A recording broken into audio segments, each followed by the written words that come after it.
Jésus rappelle à ses apôtres et aux Juifs que c'est Dieu seul qui nous aide dans le domaine de la grâce, que c'est lui seul qui nous appelle à entrer dans le royaume.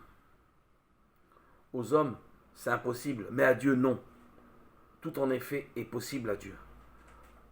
Marc 10, verset 27. Et enchaînant, il ajoute, et beaucoup passeront, les premiers derniers, les derniers premiers. Pour illustrer sa pensée et éclairer ses paroles un peu mystérieuses, Jésus raconte la parabole des ouvriers envoyés à la vigne. En clair, il s'agit de Dieu et de son appel, lancé à tous les hommes, depuis les débuts du monde jusqu'à nos jours. Tous les hommes de tous les temps sont donc conviés à venir œuvrer dans le royaume des cieux. Mais cette parabole raconte et retrace avant tout les appels successifs de Dieu dans l'histoire d'Israël. C'est vraiment l'histoire de la montée du peuple de Dieu vers le Sauveur. Car le royaume des cieux est semblable à un maître de maison qui sortit avec le jour afin d'embaucher des ouvriers pour sa vigne. S'étant mis d'accord avec les ouvriers sur un denier par jour, il les envoya à sa vigne. Matthieu 10, versets 1 à 2. Ils se succédèrent aux différentes heures du jour, c'est-à-dire durant des siècles. Tous seront donc payés, mais selon un barème d'amour qui ne suit nullement la mathématique du SMIC ou l'échelle des salaires. D'ailleurs, le minimum vital offert est vraiment royal. C'est la vie éternelle, accordée par le père de famille.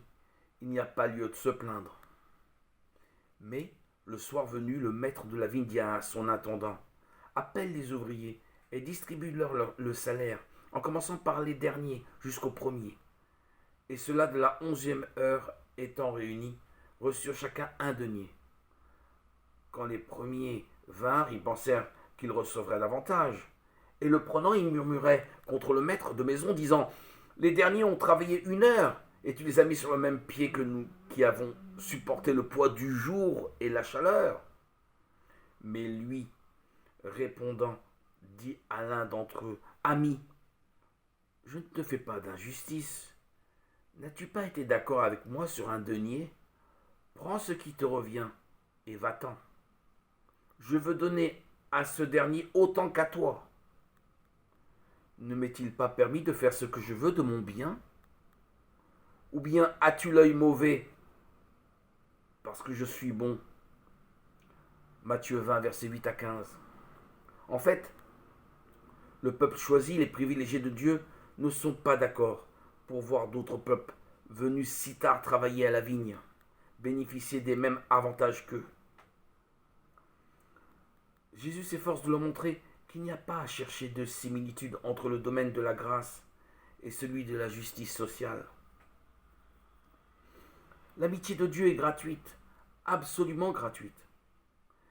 Elle ne vient ni de notre travail, ni de nos mérites.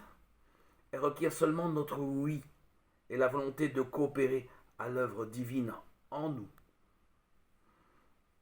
Mais il reste bien clair que dans le domaine de l'amitié avec Dieu, ce n'est pas notre travail qui, en fait, nous donne un droit quelconque.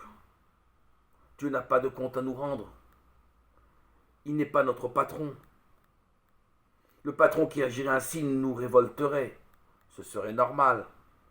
Car entre nous, nous vivons dans un ordre de justice et de droit réciproque. Ici, pour Jésus, il s'agit d'un ordre d'amour gratuit. Ne m'est-il pas permis de faire ce que je veux de mon bien? Ou bien as-tu l'œil mauvais parce que je suis bon? Matthieu 20, verset 15. Cette vision de la gratuité de la grâce agace aussi l'homme technique, devenu toujours plus efficace dans l'ordre naturel. Elle choque son orgueil car, pour lui, seul celui qui réussit, celui qui conquiert une place au soleil, mérite notre admiration. Mais Dieu ne juge pas ainsi. Ainsi, les derniers seront les premiers seront les derniers. Car beaucoup sont appelés, mais peu sont élus. Matthieu 20, verset 16. Oui, heureusement pour nous, la parabole de Jésus nous le rappelle. Pour le Père, toute l'affaire d'amour, non de réussite humaine. Dans l'ordre de l'amour, le Fils travaille moins que le salarié et vit mieux. Ces derniers ont travaillé 1 heure, et tu les as mis sur le même pied que nous qui avons supporté le poids du jour et de la chaleur. Matthieu 20, verset 12.